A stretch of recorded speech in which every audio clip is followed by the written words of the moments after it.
1월 15일 법률방송 로투데이 시작하겠습니다. 첫 소식입니다.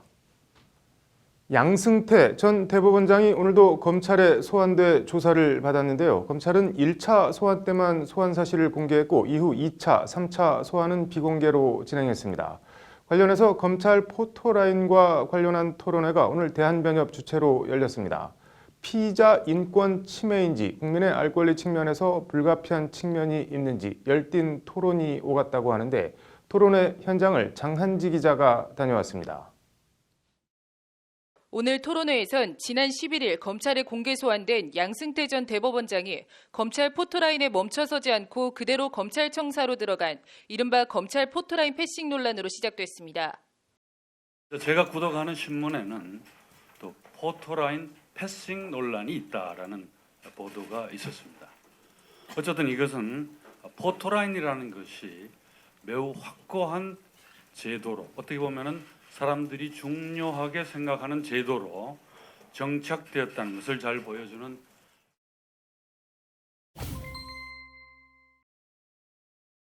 일단 지금 같은 포토라인 제도가 시행된 것은 지난 2006년 8월 한국사진기자협회, 방송카메라기자협회, 인터넷기자협회 등 3개 단체가 관련 시행 준칙을 제정하면서부터입니다. 무질서한 취재 경쟁으로 취재 현장이 아수라장이 되는 폐단 등을 막기 위해서입니다. 하지만 유죄 확정 판결을 받은 것도 아니고 이제 검찰 수사를 받기 시작한 피의자를 카메라 앞에 세워 기자들의 신문 아닌 신문을 받게 하는 건 무죄 추정의 원칙과 인권 침해 아니냐는 지적이 끊임없이 제기돼 왔습니다. 질문을 받고 당황해하는 그 당사자의 사진과 영상이 공개가 되는 현실에서 우리가 무죄 추정의 원칙이나 적법 절차의 원리, 공정한 재판을 받을 권리가 보장을 받지 못하고 있지 않은가 하는 의심이 들고는 있습니다.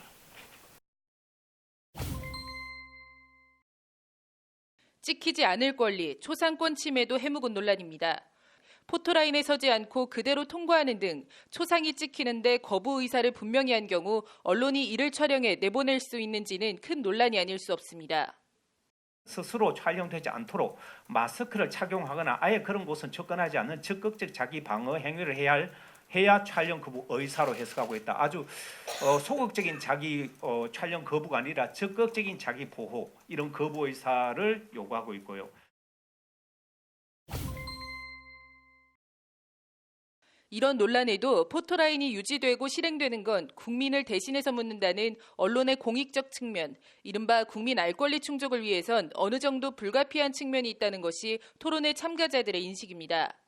다만 이 경우에도 국민의 알 권리 실현과 취재원 인권보호 사이 운영의 묘가 필요하다고 참가자들은 한 목소리로 지적했습니다. 관련해서 문무일 검찰총장은 토론회 축사를 통해 수사 과정의 언론 보도와 사건 관계인의 인격권 침해에 관한 문제의식이 높아지고 있다며 수사 공보 관행을 되돌아봐야 할 때라고 밝혔습니다. 국민의 알 권리와 초상권 침해 사이, 언론 자유와 무죄 추정의 원칙 사이, 다양한 가치가 얽혀있는 검찰 포토라인 그 운영에 대한 합리적인 개선책 마련이 필요해 보입니다. 법률방송 장한지입니다. 올해는 국제노동기구 ILO가 설립된 지 꼭 100주년 되는 노동계로서는 뜻깊은 해입니다. 관련해서 우리 국회엔 일반인들에겐 좀 낯설긴 한데 헌법 33조 위원회라는 위원회가 있습니다. 이 국회 헌법 33조 위원회 주최로 오늘 ILO 결사의 자유협약 비준 등을 촉구하는 토론회가 열렸다고 하는데 심층 리포트 신세아 기자가 토론회를 취재했습니다. 국회 헌법 33조 위원회와 노동 인권 실현을 위한 노무사 모임, 민변, 민주주의 법학연구회 등 국내 대표적 노동 법률 단체들이 한자리에 모였습니다. 우리나라는 경제 규모로 세계 10위를 자랑하지만 노동권은 ILO 191개 회원국 중 177위에 불과할 정도로 국제 기준에 뒤떨어져 있다는 것이 이들의 진단입니다. 그리고 그 중심에 있는 것이 노동 3권을 규정하고 있는 ILO 제87호 협약과 제98호 협약 미비준입니다. 왜냐하면 여기에 지금 올해 묵은 노동 기본권의 문제가 다 연관이 되어 있습니다. 전교조 문제를 비롯해서 또 공무원 노조 문제, 그리고 또 어떤 기본적인 결사의 자유에서 우리 헌법 33조 1항은 근로자의 단결권과 단체 교섭권, 단체 행동권 등 노동 3권을, 33조 2항은 공무원의 노동 3권을 규정하고 있습니다. 이와 맞물린 국제노동기구 핵심 협약이 바로 ILO 제87호 협약과 제98호 협약입니다. 1949년 제정된 ILO 제87호 협약은 노동자의 결사의 자유 및 단결권 보호에 관한 협약입니다. 노조의 결성 및 활동에 어떠한 차별도 받지 않는다는 내용을 핵심으로 하고 있습니다. 이듬해인 1949년 제정된 제98호 협약은 단결권 및 단체 교섭에 관한 협약으로 노조 활동을 이유로 근로자를 해고하거나 기타 불이익을 받지 않도록 보호한다는 내용을 골자로 하고 있습니다. 일상적인 해고와 거액의 손배소송 등 노동자 탄압은 바로 이 ILO 핵심 협약 미비준에 기반하고 있는 측면이 크다는 게 참가자들의 지적입니다. 실제 OECD 35개 국가 가운데 ILO 87호와 98호 협약을 비준하지 않고 있는 나라는 해고가 자유로운 미국과 우리나라 단 2개 국가밖에 없습니다. 그 협약의 가입이 시작이고요. 그 시작을 통해서 우리 사회가 어떤 노동이 존중되는 그런 사회가 되고 또 이런 헌법에서 보장하고 있는 그런 노동 기본권이 보장되는 그런 사회로 나아가는 하나의 시작이 아닌가. 문재인 대통령은 지난 10일 신년 기자회견에서 ILO 협약 비준 의지를 밝힌 바 있습니다. 문 대통령의 기자회견 발언이 공연불로 끝날지 정부 여당이 이번엔 정말 ILO 87호, 98호 협약을 비준할지 주목됩니다. 법률방송 신세아입니다. 앞으로는 인터넷이나 SNS를 통해 타인을 모욕하거나 명예를 훼손할 경우 최대 징역 3년 9개월에 처해질 수 있게 됩니다. 대법원 산하 양형위원회가 이 같은 기준안을 마련했다고 오늘 밝혔습니다. 김태현 기자입니다. 대법원 산하 양형위원회가 전체 회의를 열고 온라인에서의 허위사실 유포 명예훼손에 대해 최대 징역 3년 9개월까지 처벌하는 내용의 양형 기준안을 새로 만들었다고 오늘 밝혔습니다. 기존 정보통신망을 이용한 명예훼손의 기본 양형 기준은 징역 6개월에서 징역 1년 4개월입니다. 양형위는 이 기본 양형 기준에 구체적인 가중처벌 요건을 정해 더했습니다. 범행 동기와 피해자의 미친 피해, 범행 수법, 같은 범죄를 저지른 전력 등을 특별 가중인자로 반영해 징역 8개월에서 2년 6개월까지 가중처벌할 수 있도록 한 겁니다. 산술적으로는 최대 징역 3년 10개월까지 선고가 가능하지만 양형위는 가중처벌로 최대 징역 3년 9개월까지 선고하도록 권고했습니다. 이는 온라인에서의 명예훼손이 전파 가능성이 큰 데다 피해 회복이 어려운 점 등을 감안해 별도의 가중처벌 기준을 마련해 처벌을 강화하도록 한 것입니다. 양형위는 이 외에도 다단계 사기 등 유사수신행위법 위반 범죄에 대해선 특별가중으로 최대 징역 5년까지 선고가 가능하도록 하는 등의 기준안도 함께 마련했습니다. 양형위는 공청회 및 관계기관 의견 조회를 거쳐 다음 달 25일로 예정된 제93차 전체회의에서 이 같은 양형 기준을 최종 의결할 계획입니다. 법률방송 김태현입니다.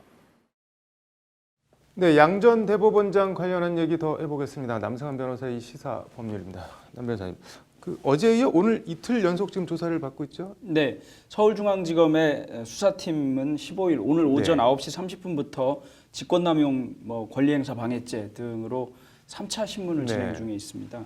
두 차례 11일하고 14일에 조사했는데 그때 40여 개에 달하는 항목에 대해서 대부분을 신문했고 양 전 대법원장은 대부분 부인했다고 알려져 있고요. 오늘은 그 법원 공보관실의 운영비 명목의 예산 약 3억 5천만 원을 비자금으로 조성한 혐의에 대해서 묻고 있는 것으로 알려져 있습니다. 네, 어제 조사가 길어지면서 조서를 열람하지 않고 그냥 귀가했다고 하던데 그럼 오늘 한꺼번에 다 보는 건가요? 어떻게 되는 건가요? 네, 통상은 조사를 마치면 조서 열람까지 마쳐야 조사가 마쳐졌다 이렇게 보는데 밤 늦은 시간이 되거나 하면 조사를 계속 진행하면서 다음 날 조서를 열람하기도 합니다. 근데 경우에 따라서는 그렇게 하기보다는 조사 자체를 끊고 조서 열람을 해서 그날 조사를 마치고 다음 날 조사를 새로 하는 구조인데 이 경우에는 조사가 계속되니까 아마 그것을 괜히 끊느니 조사는 다 마치고 열람을 뒤로 미룬 것이 아닌가 그렇게 생각됩니다.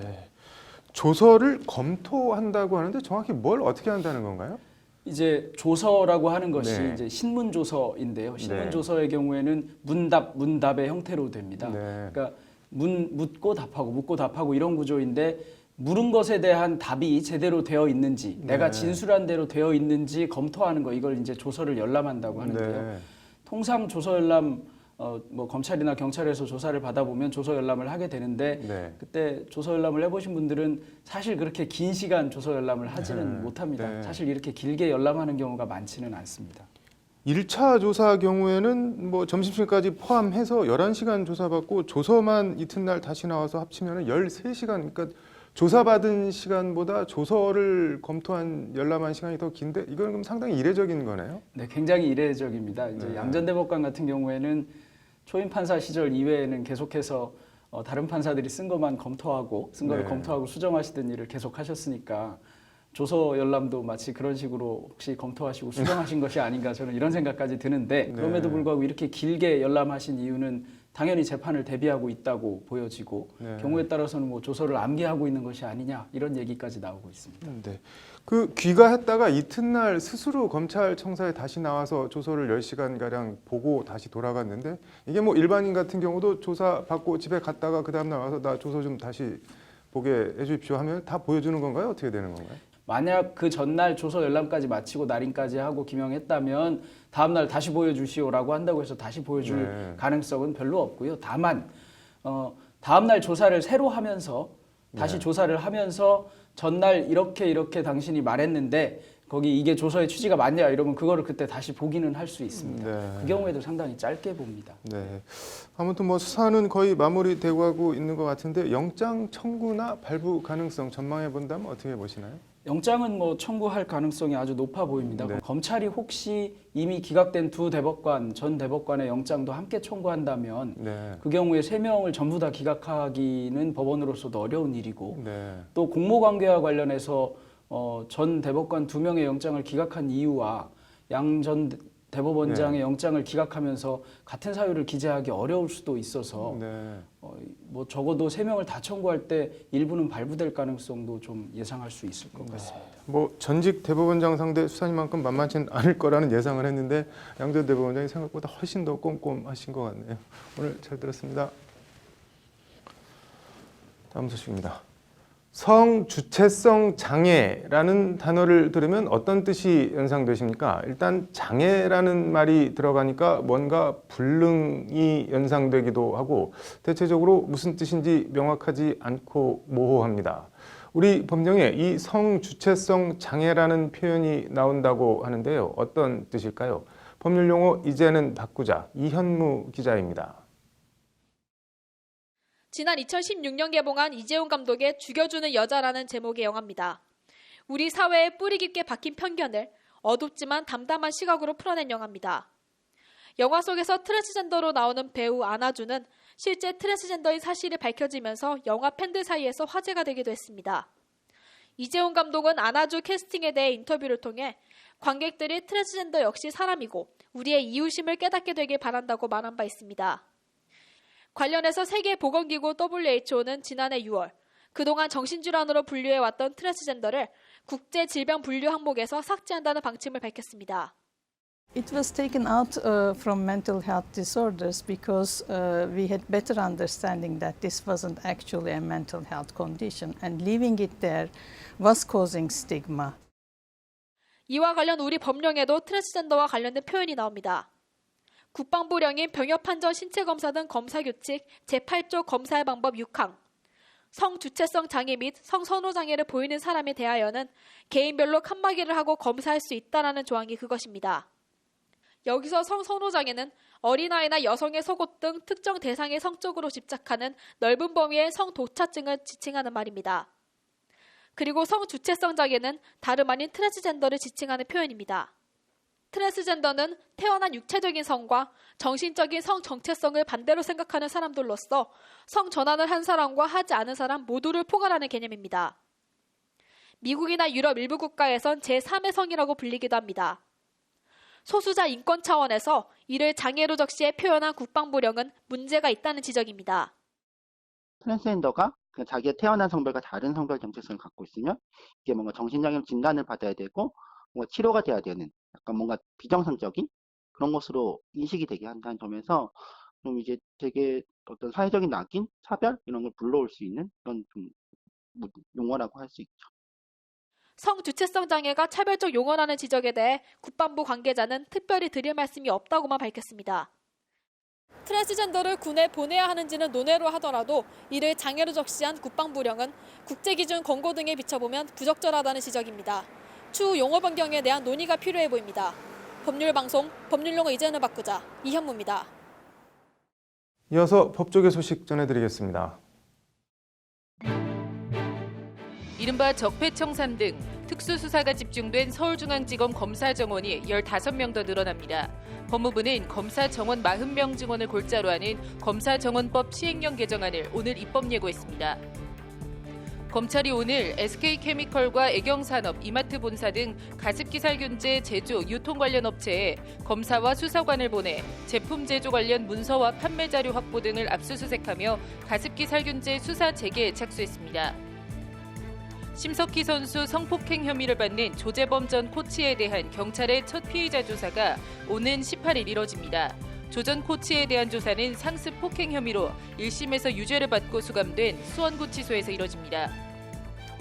국가인권위원회가 법정에서 60대 방청객을 향해 주제 넘은 짓을 한다고 말한 40대 지방법원 판사에 대해 인권침해라며 소속 법원장에게 해당 판사에 대한 주의 조치와 재발 방지 대책 수립 시행을 권고했습니다. 1월 15일 법률방송 로투데이 마치겠습니다. 시청해주셔서 감사합니다.